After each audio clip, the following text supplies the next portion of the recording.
How has Will Smith been able to come back with his brand? Well, let me explain. For 30 years, he's lived on one thing: funny humor. Humor has been his thing.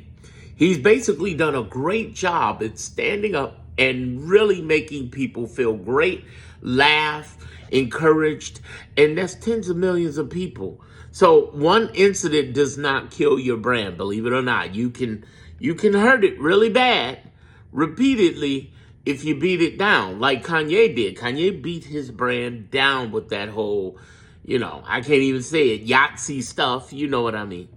But the whole thing with, and he's dealing with mental illness, as we all know with Kanye. But here's the thing with Will, he made a human mistake. And this is his first big mistake on anything. He hasn't really made big mistakes before in the past, or repeatedly, or destroyed or eroded his brand.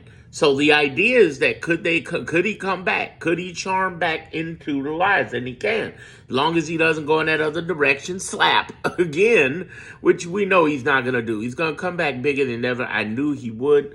It got a little testy there when he had the guy who used to work for him calling him out about homosexuality, and him and Dwayne Martin and stuff. But that got real silent, which was weird. It was kind of weird. I was like, where is this guy? I hope he's okay.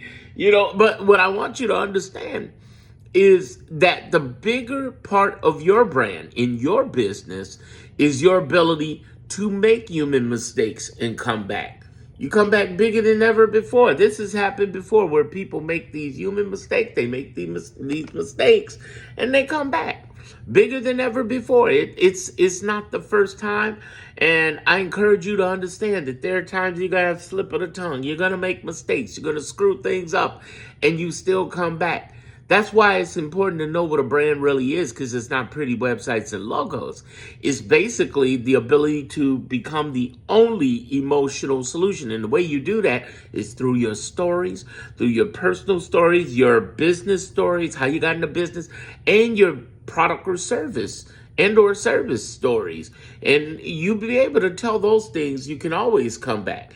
That's why one of my mentors, Bob Proctor from The Secret, he told me, he said, Darren, I've lost money, made money, and lost money over and over again. But he's always been able to come back because he has a brand. Same thing with Robert Kiyosaki, who made Rich Dad, Poor Dad, or Les Brown, motivational speaker Les Brown. These are people who spoke, but at the same time, they messed up along the way, made mistakes, and they were able to come back with their brands. It's one of those things. Some brands can come back, some brands cannot. If you continually erode your brand, it's going to be a problem. But when you make a badass emotional brand, that's the way to go. Join my badass emotional branding. The link is in my description as well as on the homepage. You will love it.